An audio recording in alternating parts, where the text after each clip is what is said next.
خلاف رسول الله وكرهوا أن يجاهدوا بأموالهم وأنفسهم في سبيل الله وقالوا لا تنفروا في الحر قل نار جهنم أشد حرا لو كانوا يفقهون فليضحكوا قليلا وليبكوا كثيرا جزاء بما كانوا يكسبون صدق الله العظيم. درود پاک اللهم صل على محمد وعلى آل محمد كما صليت على إبراهيم وعلى آل إبراهيم إنك حميد مجيد. اللهم بارك على محمد وعلى آل محمد كما باركت على إبراهيم وعلى آل إبراهيم إنك حميد مجيد. سورۃ توبہ. پچھلی آیات مبارکہ میں اللہ پاک نے تفصیل کے ساتھ منافقین کی عادات کا ذکر کیا، منافقین کی منصوبہ بندیوں کا ذکر کیا، نبی پاک صلی اللہ علیہ وسلم کے خلاف ان کے جو پروگرام ہوتے تھے اللہ تعالیٰ نے ان کو ذکر کیا. اس آیت مبارکہ میں منافقین کا سردار تھا عبداللہ بن ابی.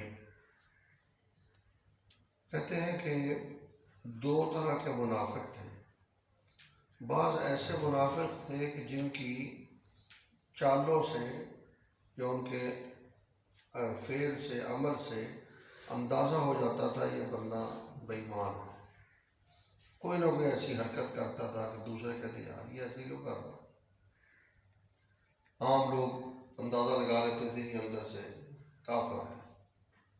بعض ایسے منافق تھے اس درجے کے نمازی، تہجد گزار، خرچہ کرنے والے، ہر لحاظ سے دین میں آگے. اللہ پاک قرآن پاک میں خود کہتے ہیں وَمِنْ أَهْلِ الْمَدِينَةِ مَرَضُوا عَلَى النِّفَاقِ لَا تَعْلَمُهُمْ نَحْنُ نَعْلَمُهُمْ. میرے محبوب صلی اللہ علیہ وسلم ان میں بعض ایسے منافق ہیں آپ بھی ان کو نہیں جانتے. یہ اللہ تعالیٰ اپنے محبوب سے کہہ رہے ہیں حضور پاک صلی اللہ علیہ وسلم سے کہ آپ بھی ان کو نہیں جانتے. نحن نعلم، ہم جانتے ہیں وہ ہے کون کون. کیونکہ جناب نبی اکرم صلی اللہ علیہ وسلم رحمت للعالمین تھے. کوئی بندہ آپ کے سامنے دین کا کام کرتا، نماز پڑھتا، قرآن پڑھتا، دین پر خرچ کرتا تو اللہ کے نبی کہتے اس سے بڑا اچھا کون ہوگا. اور اس کے دل میں کیا کفر ہے وہ تو اللہ کو پتہ ہے. تو اس طرح عبداللہ بن ابی رئیس المنافقین تھا، بڑا باتونی تھا. کہتے ہیں جب یہ بات کرتا تھا یعنی دلائل کے ساتھ اور بڑے اچھے انداز میں، حتیٰ کہ حضور پاک صلی اللہ علیہ وسلم اس کی باتوں کو سن کر اس کو سچا سمجھتے. ایسا اس کے پاس بات کرنے کا انداز. اس کو آسان لفظوں میں یہ کہہ لیں، آج نیٹ کا دور ہے، ایک بندہ میڈیا پہ آتا ہے اور اس انداز سے بیان کرتا ہے بندہ کہ یار یہ تو کمال ہے. اب یہ نہیں پتا اندر کیا چیز چھپی ہوئی. اس کی ایک مشہور مثال ہے مرزا محمد علی. آج کل یہ یوٹیوب پہ آتا ہے، پگڑی باندھی ہوتی ہے بے ایمان میں. اتنا جھوٹ بکتا ہے وہ. اور حدیثیں بخاری شریف جلد نمبر صفحہ نمبر فلاں، آیت نمبر فلاں، لائن نمبر فلاں. عام بندہ جب سوچتا ہے کہتا ہے یار یہ کمال ہے، ہوتا کچھ بھی نہیں. وہ حوالہ کھولو والا ہے ہی نہیں. صرف عوام کو گمراہ کرنے کے لیے ایسے طور طریقے اختیار کیے جا رہے ہیں کہ عام مسلمان جب حدیث کا نام سنتا ہے چلا خود چپ ہو جاتا ہے. اب حدیث ہے ہی نہیں تو کرے گا. اب اس کی حقیقت تک کون پہنچے. چاہیے تو یہ تھا کہ ہمیں جب پتہ چلتا ہم فوراً جاتے ہیں حضرت یہ اس نے بات کہی ہے، یہ صفحہ نمبر ہے، یہ حدیث ہے، یہ ہے. میں نے آپ کو کئی بار کہا کہ آپ کی زندگی دیکھو 40 سال ہے، 50 سال ہے، 60 سال ہے، پوری زندگی آپ دین سنتے آ رہے ہیں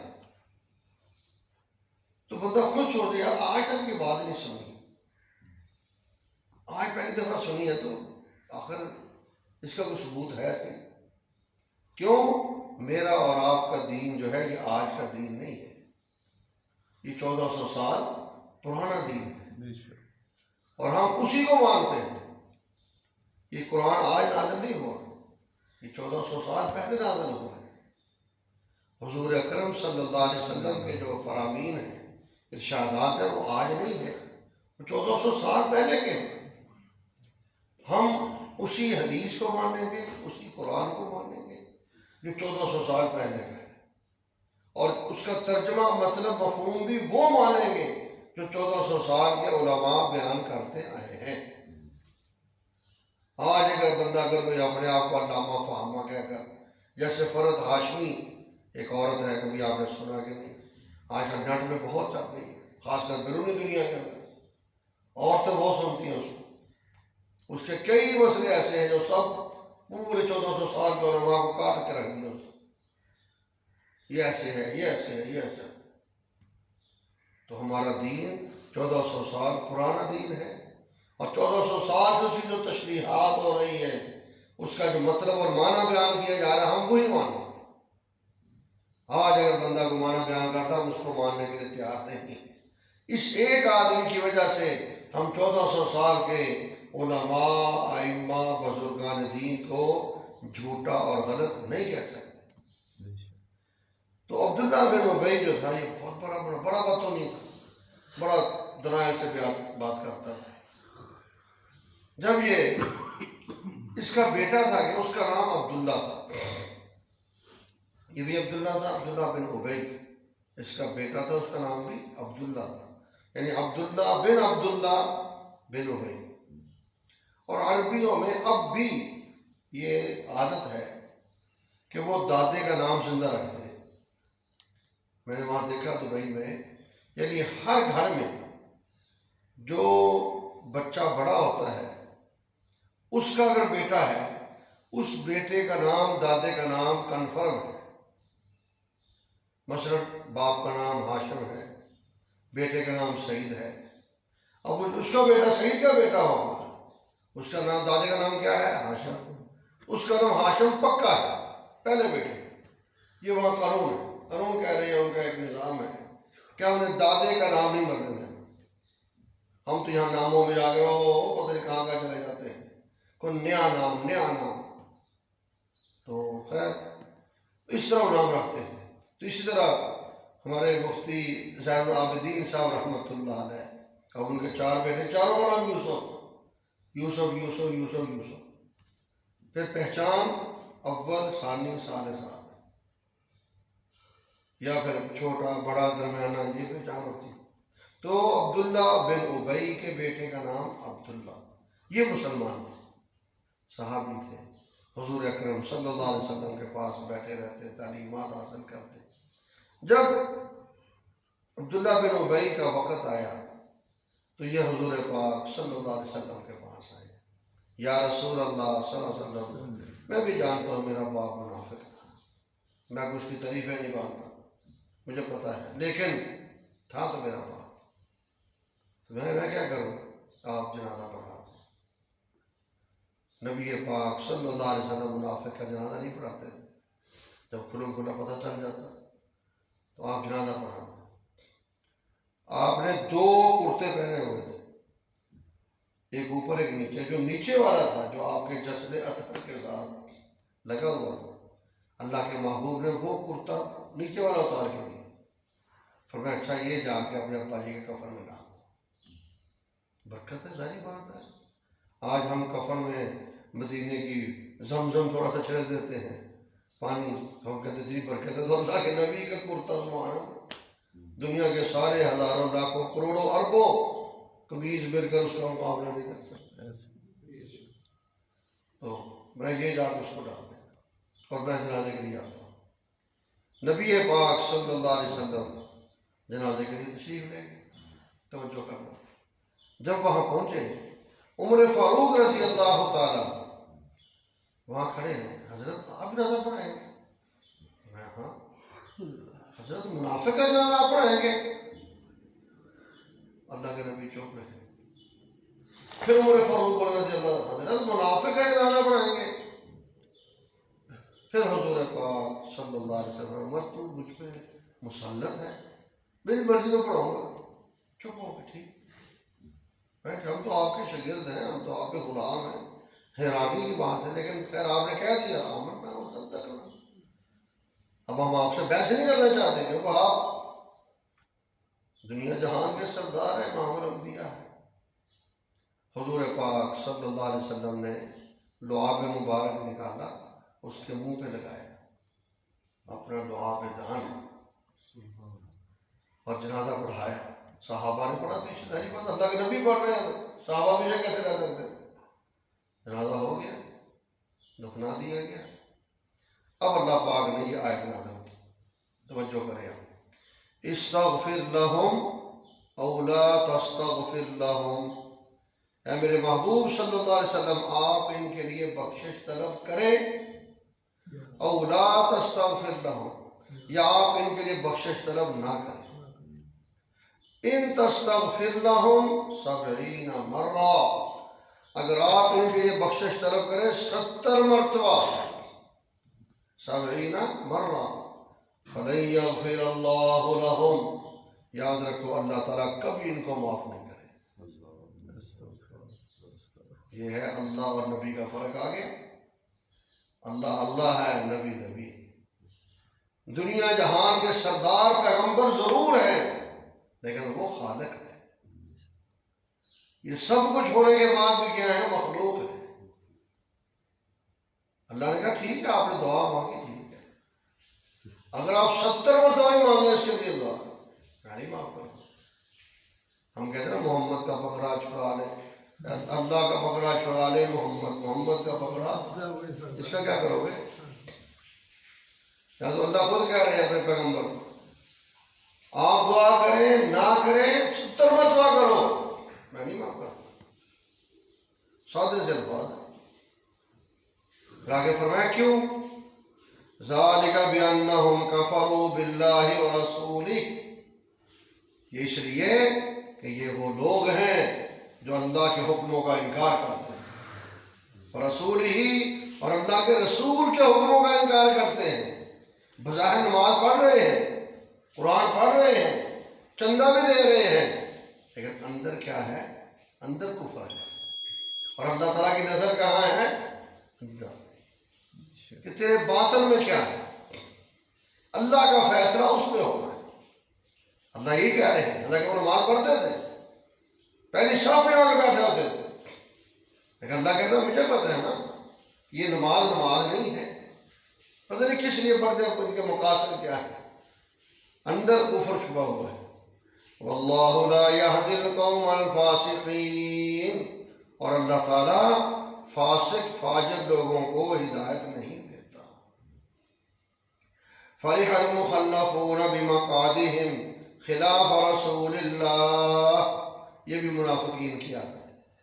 جنگ تبوک کا واقعہ پیچھے بیان بھی ہوا، 1 مہینے کا سفر تھا، جب مسلمان جانے لگے یہ منافق اکٹھے ہو کے آ گئے، وہ جی میری فصل پکی ہوئی ہے، میری شادی ہے، میرا فلاں ہے، مختلف ہیلے بہانے تاکہ اجازت مل جائے۔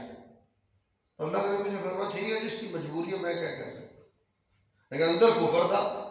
اللہ اتنی گرمی بول تھی کہ پیدل سفر کہتے ہیں، جب مہینے کا سفر صحابہ نے کیا تو پاؤں میں چھالے پڑے ہوئے تھے، لیکن حضور پاک صلی اللہ علیہ وسلم کا حکم تھا۔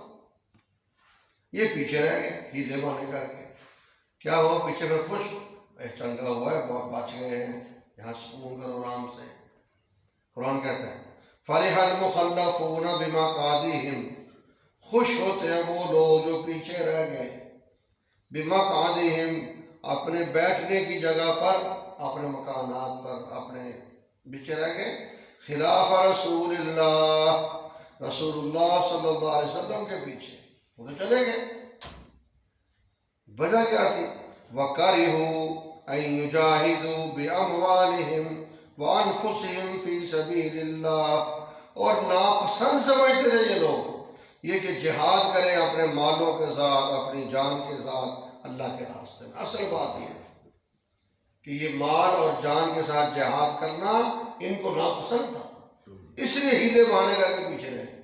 اور دلیل وقالو کہتے تھے لا تنفروا فی الحر، دوسروں کو بھی، اوے کراچ بھائی ہو خدا کا واسطہ کنی گرمی پہ رہی، تم مرنے نہیں گرمی جا نہ کوچ کرو، نہ نکلو اتنی گرمی میں، یہاں تو چلو پنکھے ہیں ایئر کنڈیشن ہے، اس وقت جو نظام ہوگا تو گھر وہاں جا کیا کرو گے، نہ کوچ کرو گرمی میں، یہاں بیٹھے رہو۔ اللہ جواب دے رہے قل نار جہنم اشد حرا، میرے محبوب صلی اللہ علیہ وسلم آپ فرما دیجئے جہنم کی آگ اس سے بہت سخت گرم ہے۔ میں تو مسکین کو اس سے ڈرتے ہو، اس سے 69 گنا زیادہ جہنم کی آگ سخت ہے۔ اللہ ہم سب کی حفاظت فرمائے۔ یہاں آگ میں تانبا، لوہا، ساری دھاتیں پگھل جاتی ہیں، یہ جتنا ساز و سامان بن رہا ہے لوہا پگھلا آگے بناتے ہیں نا، تو پھر اس آگ کا کیا ہوگا نظام؟ کہتے ہیں اللہ تعالیٰ معاف فرمائے کہ جہنمی کہیں گے یا لیتہا کانت القاضیہ، یا اللہ موت ہی آ جائے، یا اللہ موت ہی آ جائے، مر جائے۔ یا مالک لیقضی علینا ربک، جہنم کا جو دروگا ہوگا اس کو کہیں گے اے جہنم کے دروگے اللہ کا واسطہ ہمیں مار دیں، اللہ سے کہیں مار دیں، ختم ہو جائے۔ قرآن کہتا ہے لا یموت فیہا ولا یحیا، نہ وہاں موت ہوگی نہ وہاں زندگی، وہاں یہ چیز ہونی نہیں۔ اللہ یہ کہے گا فذوقوا فلن نزیدکم الا عذابا، تو اس لیے فرمائے ان کو کہو تم اس آگ سے ڈرتے ہو، جہنم کی آگ 70 درجے زیادہ گرم، اس سے بہت زیادہ گرم ہے۔ لو کانوا یفقہون، کاش یہ بات لوگ سمجھ لیں۔ اللہ اکبر، اللہ کا انداز دیکھو، لو کانوا یفقہون، کاش لوگوں کو یہ بات سمجھ آ جائے۔ آج بھی مسلمان سمجھ جائے تو کیوں دھوکہ بازی کرے، کیوں فراڈ کرے، کیوں جھوٹ بولے، کیوں 2 نمبریاں کرے، کیوں حرام خوریاں کرے، یہ کیوں بدامنی پیدا ہو، کاش کے سمجھ لیں۔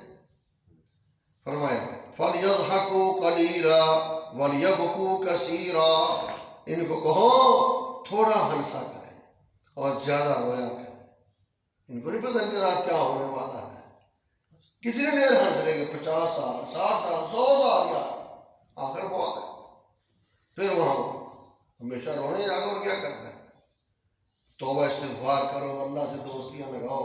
کل ایک بندے کی بڑی عجیب بات مجھے پسند ہے، کہتا ہے جی موت سے ڈر لگتا ہے، سن لو آپ بھی، اللہ تعالیٰ سمجھ عطا فرمائے۔ اس سمجھانے والے نے کہہ دیا آپ اگر کسی ملک میں جائیں اور وہاں آپ کے رشتہ دار پہلے سے بیٹھے ہوئے ہو اور وہاں مکان وغیرہ آپ کا تیار ہو، کاروبار آپ کا تیار ہو، تو آپ ہزاروں میل سفر کر کے پریشان ہوں گے؟ کہتا نہیں، تو کہتا اللہ کے بندو یہی کام یہاں بھی کر لو۔ وہ کیا؟ فرمایا اپنے جو رشتہ دار مر گئے ہیں ان کا نام لے کے اصالہ ثواب کیا، سورہ فاتحہ اخلاص پڑھ کے یا اللہ میرے ابا جان، یا اللہ میری امی جان، یا اللہ میرے چاچو فلاں، تایا فلاں، امامو فلاں، رشتہ دار ہوتے ہیں نا، ان کے نام لے کے اصالہ ثواب کرو۔ پھر کیا ہوگا؟ میں جب روزانہ آپ بھیجو گے نا تو وہ آپ کو یاد کیا کریں، یار آج نہیں ثواب آیا، یار آج نہیں آیا اس کی طرف سے کچھ، تو آپ کو یاد کریں گے۔ جب آپ کی روح نکلے گی تو آپ پوری کے پاس جائیں گے، تو پہلے آپ کو سبحان اللہ بھائی آپ بھی، امی آپ بھی بنا، آپ بھی بنا، آپ کیا اب کیا ڈر باقی رہ گیا؟ میں واقعہ تو ہاں حقیقت ہے ایسا فرمایا، جب روح جاتی ہے سارے اکٹھے ہو جاتے ہیں اور یہی پوچھتے ہیں فلاں کا کیا حال ہے، فلاں کا کیا حال ہے، اور روح تو نہیں مرتی انسان کی، جسم ہے نا جی، چلو اس کو اگر قبر کھا بھی جاتے ہیں، اگر جب ہمارا عقیدہ یہ ہے کہ اس کا روح کے ساتھ تعلق ہے، یہاں میں نظر آتا ہے کچھ نہیں لیکن پھر بھی نظام ہے نا، سورج کہاں ہوتا ہے، ہم کہاں بیٹھے ہوتے ہیں، ابھی گرمی آ رہی ہے، اور گرمی آ رہا سورج کہاں ہے، ایسے روح دور ہے، جسم یہ لیکن ایک تعلق ہے، آپس میں رابطہ تو ہے نا۔ تو یہ فرمایا آسان سا فارمولہ ہے، ان کے نام لے لے کے دعا کیا ہے، پھر آپ ان کے پاس جاؤ گے تو جانے میں پریشانی نہیں، چلو یار کچھ ان کے پاس جانا ہے، اعمال آپ نے صحیح رکھو، کمی بیشی ہو جائے اللہ سے فٹ استغفار کرو، توبہ کرو، اللہ خود کہتا ہے، صبح تیسرے باغ میں آتا نہیں، اللہ تعالیٰ صبح کہتے ہیں ہے کوئی معافی مانگنے والا، شام کو پھر ہے کوئی معافی مانگنے والا. وہ تو صبح شام آوازیں دے رہے ہیں. اور یہ معافی بھی عجیب چیز ہے. میں کہتا ہوں اس کے لیے نہ ہاتھ اٹھانے ہیں، نہ وضو کرنا ہے، اکیلے بیٹھ کے کہو یا اللہ تیری مہربانی، ہوگی غلطی، انسان ہو، کیا کرنا، آئندہ نہیں کروں گا. بس آئندہ کا وعدہ پورا کرو، پکا وعدہ کرو. اس کو پتا ہو کہ ہاں اس بندے نے وعدہ کر لیا میرے ساتھ، معافی ہو گئی.